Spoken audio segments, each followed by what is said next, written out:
Assalamualaikum warahmatullahi wabarakatuh. Perkenalkan, nama saya Kaharudin SPD MPD, salah satu dosen Universitas Muhammadiyah Bulukumba, Program Studi Pendidikan Bahasa Indonesia, identitas mata kuliah Bahasa Indonesia, jumlah SKS 2 SKS, dilaksanakan semester 1. Sifatnya mata kuliah wajib. Kepada kesempatan ini, saya akan menyatakan diri dosen di dalam mewujudkan kerja Tridharma Perguruan Tinggi atau PDD UKT VT. Dalam video ini akan menampilkan pernyataan diri saya dalam bidang pengajaran.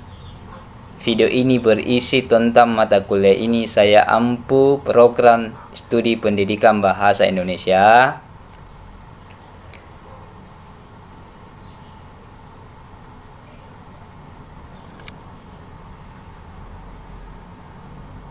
deskripsi mata kuliah.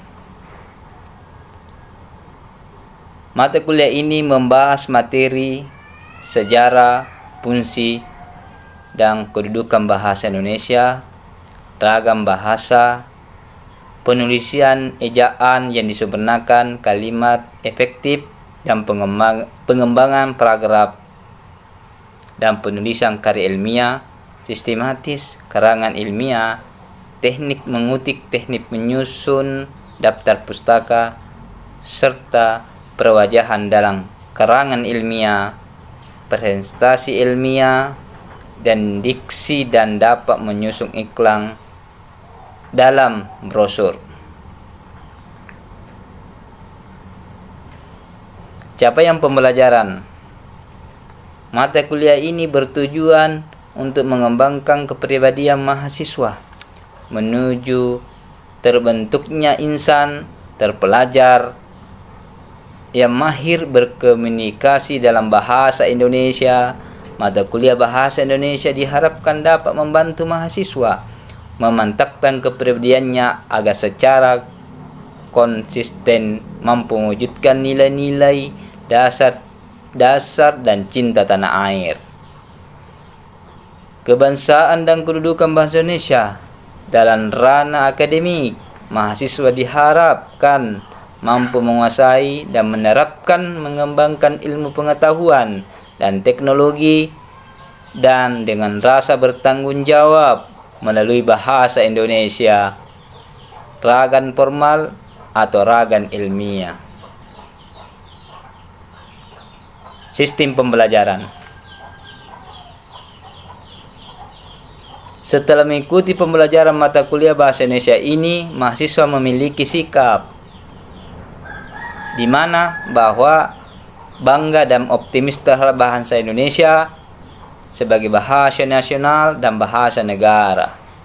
Kemampuan menghasilkan karya ilmiah sesuai dengan kaidah dan etika ilmiah,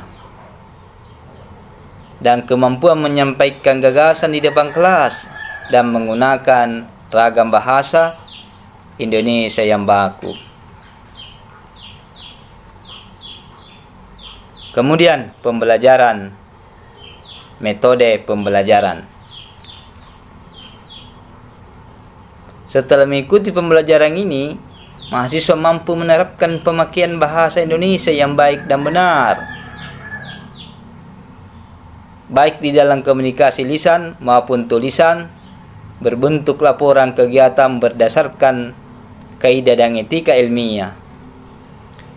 Setiap bacaan literatur perkuliahan bahasa bagaimana disebut pada jadwal harus sudah dibaca sebelum mengikuti kuliah.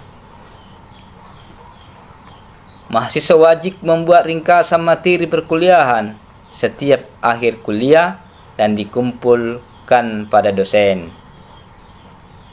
Evaluasi setengah semester akan diadakan sesuai kalender akademik. Demikian pula evaluasi akhir semester.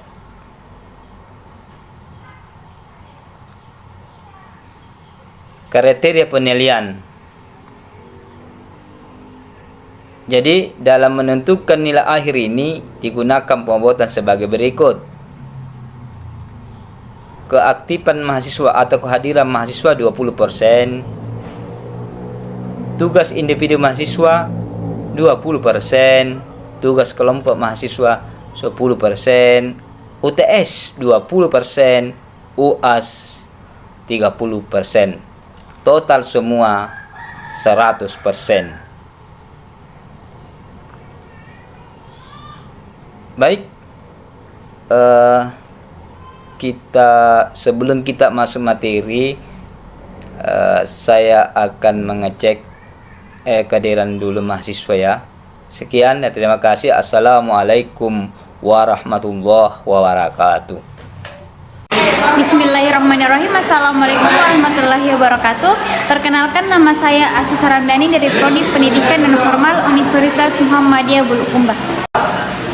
Perkenalkan, nama saya Ayu Surya Bintang, Program Studi Pendidikan Non Formal Universitas Muhammadiyah Bulukumba. Perkenalkan, nama saya Yulinda, Program Studi Pendidikan Non Formal Universitas Muhammadiyah Bulukumba. Perkenalkan, nama saya Ainul Ismi, Prodi Pendidikan Non Formal 21A Universitas Muhammadiyah Bulukumba. Perkenalkan, nama saya Andi Muhammad Ramadan Syahri, Pendidikan Non Formal Universitas Muhammadiyah Bulukumba. Baik, Assalamualaikum warahmatullahi wabarakatuh. Waalaikumsalam warahmatullahi wabarakatuh. Alhamdulillah, hari ini kita masih bisa bertemu untuk melakukan proses belajar mengajar. Sebelum saya mengajar, maka saya terdahulu mengecek dulu kehadiran mahasiswa. Ya, siap? Siap. Oke, baik. Pertama, Surya. Hadir Pak. Sherly. Hadir Pak.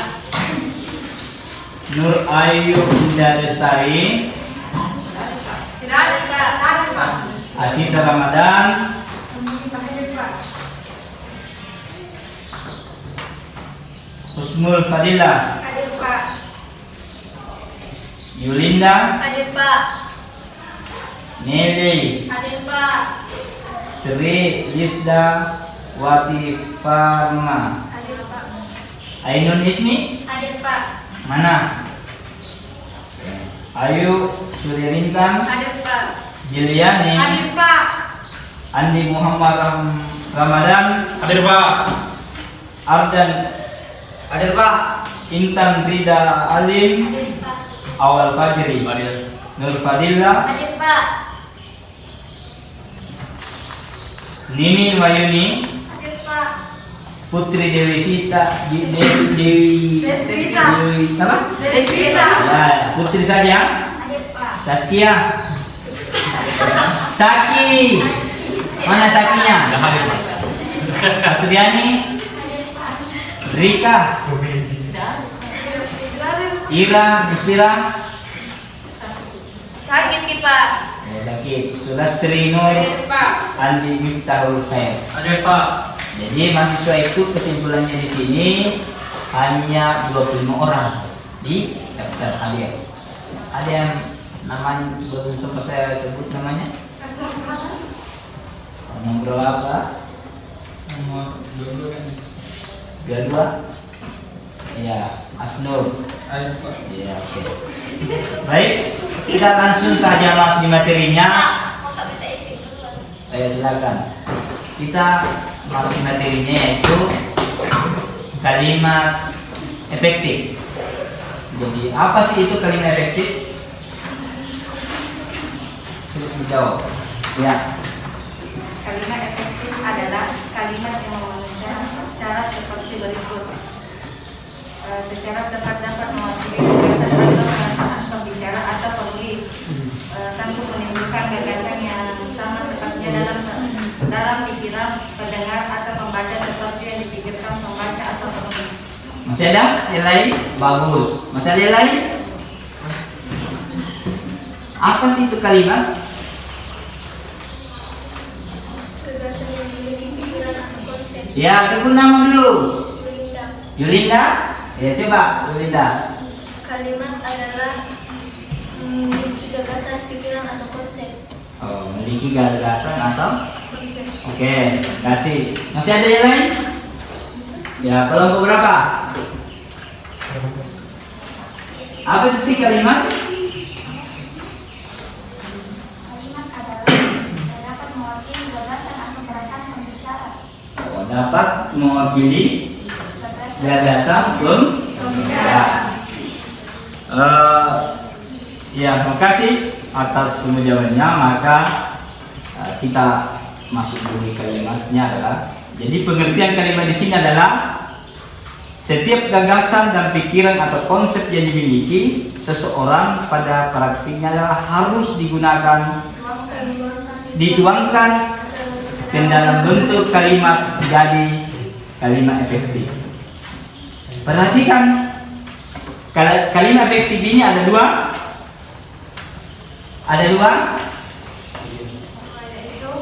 Ya, ada dua bagian ya. Pertama, ya.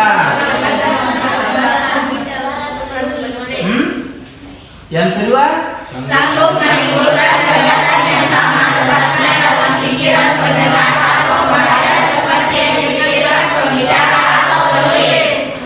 ya baik, terima kasih ya. Terima kasih. Mahasiswa ini kira-kira ada yang kita materi kita ciri-ciri kalimat efektif. Jadi ciri-ciri kalimat efektif di sini terbagi 7. Ya, diantaranya Kesesuaian dengan struktur, apa lagi? Ketegasan.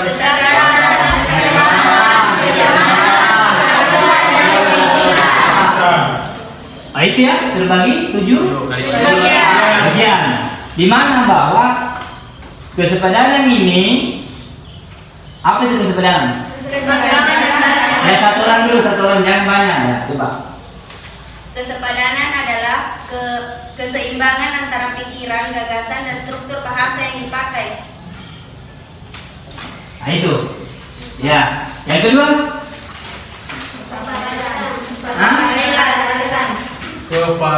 keparalelan itu apa sih? Ya, silakan.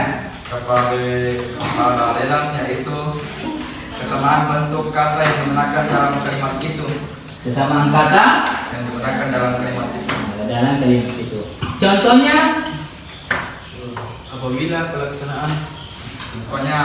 pelaksanaan pembangunan 5 tahun kita jadikan titik tolak, maka menonjollah beberapa masalah pokok yang minta oke perhatian. ya, kok sudah. Yang ketiga lagi, Kehematan. coba. Yang dimaksud dengan kehematan dalam kalimat efektif ialah hemat menggunakan kata, frasa, atau bentuk lain yang dianggap tidak perlu. Contohnya, Lukisan itu indah. Lukisan itu akan saya beli. lanjut lagi yang keempat adalah apa? Ya, apa itu kecamatan? Ya, silakan di belakang. Naik tangannya ke sini. Coba. Yang dimaksud kecermatan adalah kalimat itu tidak menimbulkan tafsiran ganda dan cepat dalam pilihan kata. Contohnya, mahasiswa perguruan tinggi yang terkenal itu menerima beasiswa. Nah, itu. Yang lain lagi masih ada? Kepaduan. Yang lain coba. Kepaduan yang mana? Ya, coba di belakang coba ya.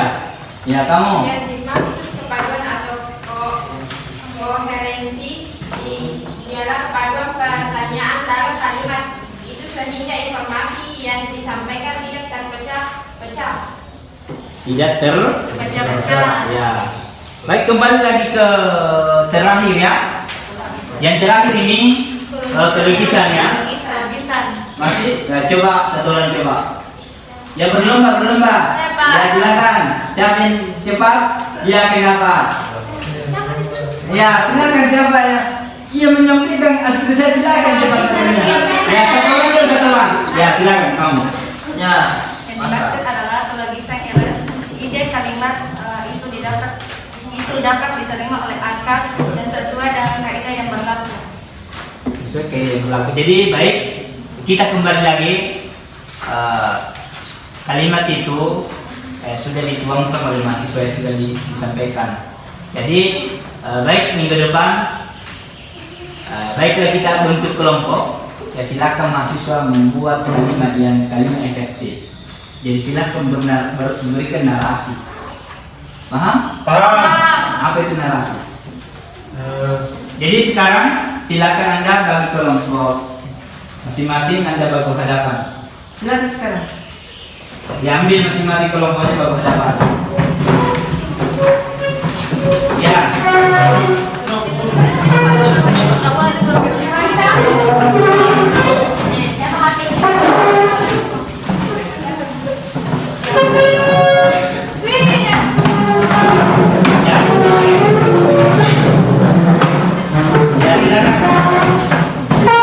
Silakan berganti kelompok.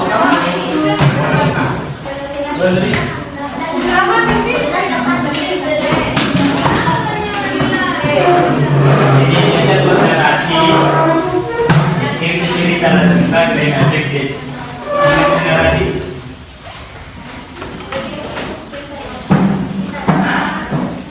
Ya kita buat narasi. Ya baru Anda cerita. Sama ketika ada berbicara. Oke? Nomor 1, coba mana? Nomor 1, 2, 3,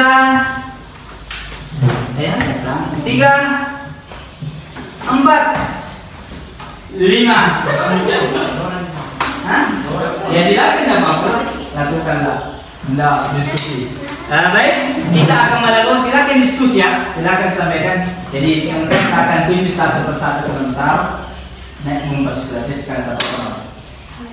Ya, Pak? Satu orang berdiri. Oke? Oke, Pak. Silakan buat narasi tentang kalimat efek.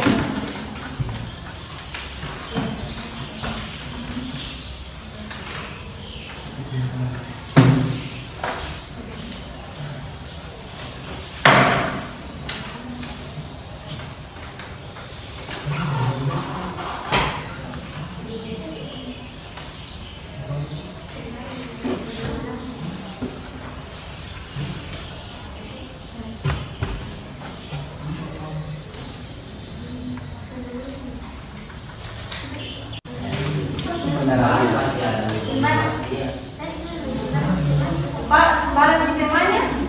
Iyalah, yang penting Anda ikuti dengan petunjuk yang kalian efektif tadi.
Ada yang selesai?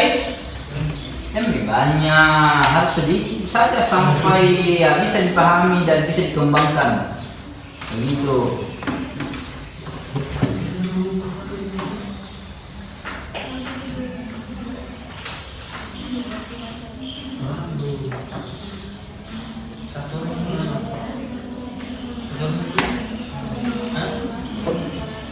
Coba saya lihat, satu orang coba masih ada.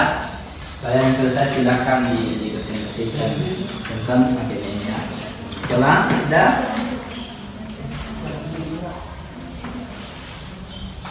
Sudah? Kenapa baru mulai?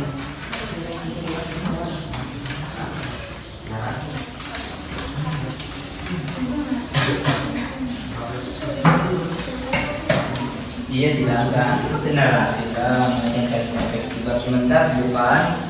Kalau duduk di situ, memberi kamu sekitar di depan satu orang.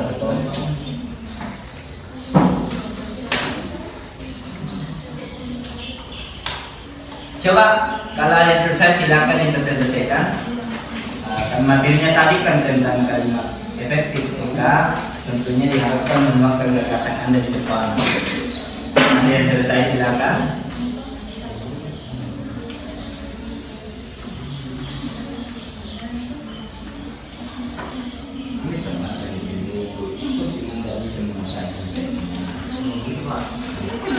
Masa kamu bingung sekali menghadapi nama kenyataan? Betul. Bisa jadi presiden langsung Anda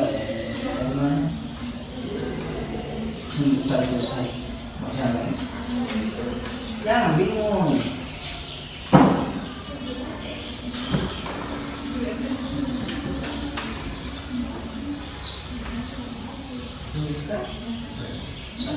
Tidak usah ditulis. Aduh, alhamdulillah.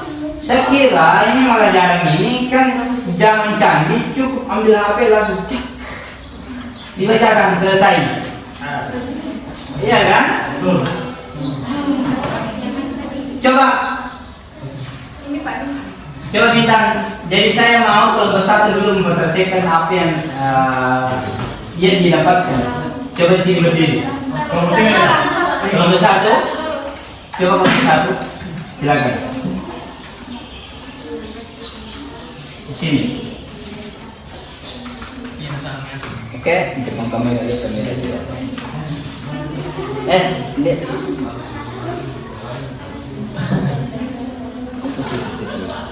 Coba Artang ini adalah salah satu mahasiswa yang kelompok saat ini membacakan tentang narasinya tentang ciri mewakili kalimat ini. Oke, baik, saya akan persilakan. Baik, assalamualaikum warahmatullahi wabarakatuh. Waalaikumsalam warahmatullahi wabarakatuh. Alhamdulillahirrabbilalamin. Wassalatu wassalamu ala sabihi ajma'in. Tak lupa kita panjatkan puji syukur kehadirat Allah Subhanahu wa taala yang telah membawa kita dari alam kegelapan ke alam yang beneran seperti saat ini. Tak lupa kita panjatkan puji syukur kehadirat Allah Subhanahu wa taala sehingga kita dapat hadir di tempat ini dalam keadaan sehat walafiat. Dalam juga kita panjatkan kepada junjungan kita, saya ingatkan Nabi Muhammad SAW. perhatikan kalimat kenikmatan Anda. Allahumma shalli ala sayyidina Muhammad wa ala ali sayyidina Muhammad. Langsung saja judul pada kelompok saya yaitu Sejarah Hari HAM Sedunia.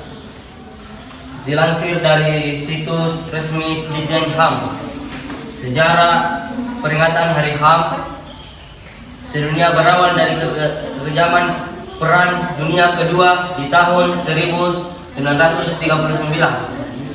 dan setiap tahunnya pasti kita mengadakan aksi demonstrasi kepada masyarakat untuk memperingati Hari HAM tersebut, yaitu Hari Hak Asasi Manusia, dan di mana pada tanggal 10 Desember 1950 Majelis Umum PBB menerbitkan resolusi 423 yang berisi himbauan semua negara anggota dan organisasi PBB untuk setiap tahunnya mengingat 10 Desember sebagai hari HAM mengingat internasional. Sejak saat itu masyarakat dunia memperingati hari HAM pada tanggal 10 Desember setiap tahunnya. Setiap tahunnya hari HAM sedunia diperingati dengan tema yang berbeda-beda. Dilansir dari situs PBB, tema hari HAM sedunia tahun ini adalah kesetaraan, mengurangi ketidaksetaraan, memajukan hak asasi manusia. Hak asasi manusia berkaitan dengan pasal 1 UDHR yang berbunyi, semua manusia dilahirkan bebas dan setara dalam martabat dan hak. Prinsip-prinsip kesetaraan dan non-diskriminasi merupakan inti dari hak asasi manusia. Sekian dari saya. Assalamualaikum warahmatullahi wabarakatuh. Ya, selanjutnya kelompok 2. Jangan baru. Oke, Mas. Diserah saudara Wal Fadli. Baik, bismillahirrahmanirrahim. Assalamualaikum warahmatullahi wabarakatuh. Waalaikumsalam warahmatullahi wabarakatuh. Innal hamdalillah nahmaduhu wa nasta'inuhu wa nastaghfiruh wa na'udzu billahi min shururi anfusina wa min sayyiati a'malina may yahdihillahu fala mudilla lahu wa may yudlilhu fala hadiya lahu. Asyhadu an la ilaha illallah wa asyhadu anna Muhammadan abduhu wa rasuluh. Segala puji kita panjatkan atas kehadirat Allah Subhanahu wa taala, di mana dialah Allah Subhanahu wa taala yang telah memberikan kepada kita kesehatan, kesempatan sehingga kita masih bisa bersama-sama belajar bahasa Indonesia pada hari ini. Salawat dan salam kita curahkan kepada Nabi Allah Muhammad sallallahu alaihi wasallam, nabi yang telah diutus oleh Allah Subhanahu wa taala selaku rahmatan lil alamin, rahmat bagi seluruh alam. Baik, langsung saja saya akan membacakan narasi dari kelompok saya, yaitu Andi pergi ke bioskop karena ingin menonton film ayat-ayat cinta. Padahal Andi sudah pernah membaca novel ayat-ayat cinta, tetapi Andi tetap ingin menonton film tersebut. Andi pun ikut mengantri tiket bersama temannya. Ia ikut berdesak-desakan dengan pengunjung yang lain. Setelah mendapatkan tiket, Andi dapat menonton film ayat-ayat cinta yang sangat dia dambakan. Namun setelah menonton tersebut, Andi menyadari bahwa film dan novelnya sangat berbeda. Menurut Andi, novel ayat-ayat cinta lebih bagus daripada filmnya. Mungkin itulah yang saya sampaikan. Lebih dan kurangnya mohon dimaafkan, dan saya akhiri dengan ucapan mun wal qalam bima yasturun. Fasbiqul khairat. Assalamualaikum warahmatullahi wabarakatuh. Waalaikumsalam. Selanjutnya kelompok 3. Ya, silakan kelompok 3 maju.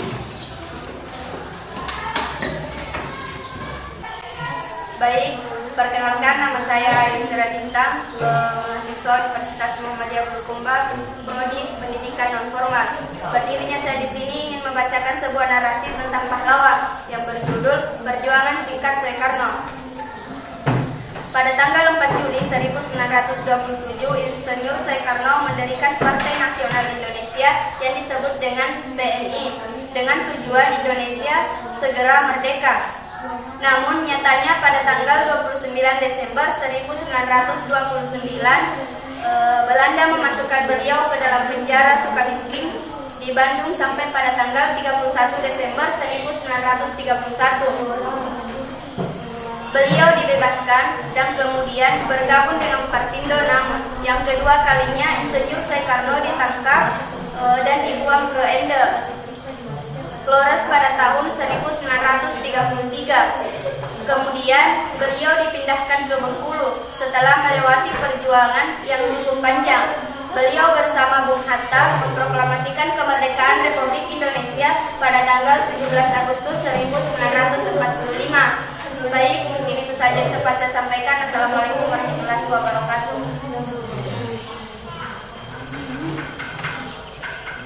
Selanjutnya kelompok 4. Silakan.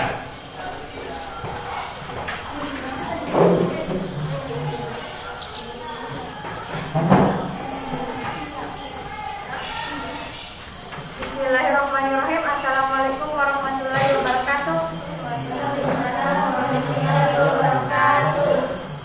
Perkenalkan, saya dari kelompok 4, perwakilan dari kelompok 4.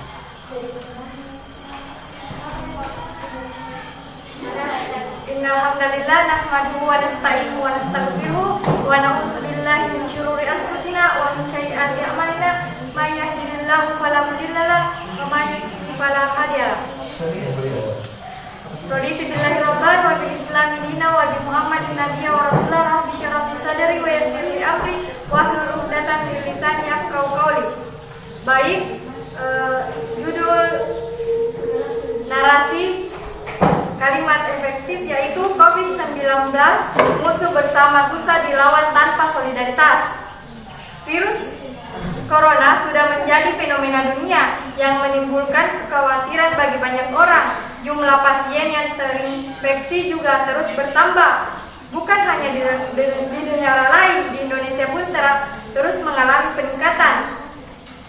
Melihat kondisi yang ada, kita perlu sadar bahwa penyebaran COVID Corona menjadi musuh bersama saat ini. Karenanya, perlu solidaritas sosial untuk menghadapi dan menekankan pandemi, mulai dari diri sendiri, tenaga medis, pelaku bisnis, pemilik dan pengelola rumah sakit, hingga pemerintah tak boleh egois atau individualis. Semua harus saling mendukung, saling peduli, saling tolong-menolong, dan sama-sama melakukan sesuatu sesuai porsinya masing-masing. Terima kasih.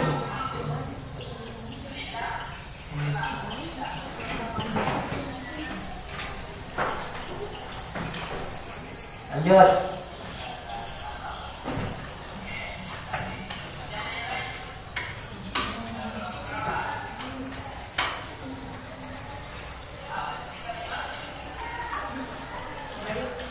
Assalamualaikum warahmatullahi wabarakatuh. Perkenalkan, nama saya Sulastri Nur. Saya dari kelompok 5. Saya ingin membacakan narasi tentang guru yang berjudul Orang Tua Kedua atau Guru.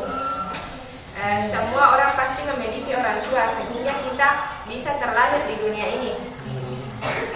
Tapi ada istilah orang tua kedua ada di sekolah. Ya, itu merupakan sebutan untuk guru yang ada di sekolah. Karena saat ini di sekolah mereka lah yang membimbing, menjaga, menegur kita selama kita bersekolah. Saat kita di sekolah ada banyak guru dengan materi yang diajarkannya masing-masing serta kepribadiannya masing-masing. Kenapa kepribadian? Itu karena kita seperti sering atau pernah menemukan guru yang sangat baik dan sabar, guru yang tegas, guru yang ditakuti murid karena sering marah, guru yang lucu sering membuat kita ketawa, dan masih banyak lagi. Selain itu juga guru yang cantik dan ganteng serta masih muda yang menjadi bahan produsen atau italik murid-murid.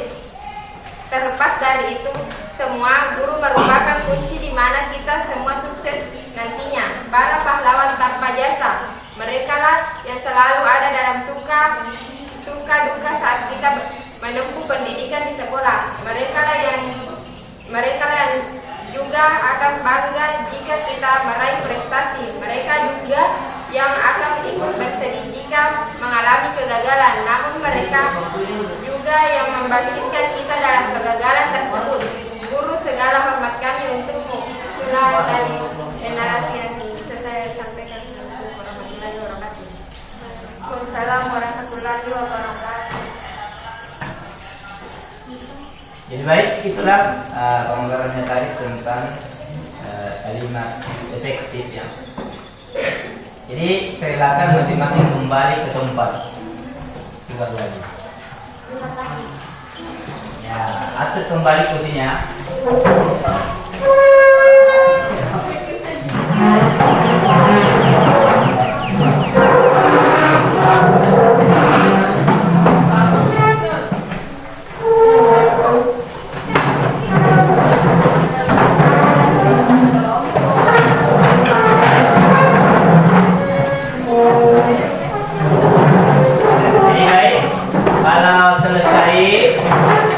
Silakan masing-masing dulu kembali di tempatnya.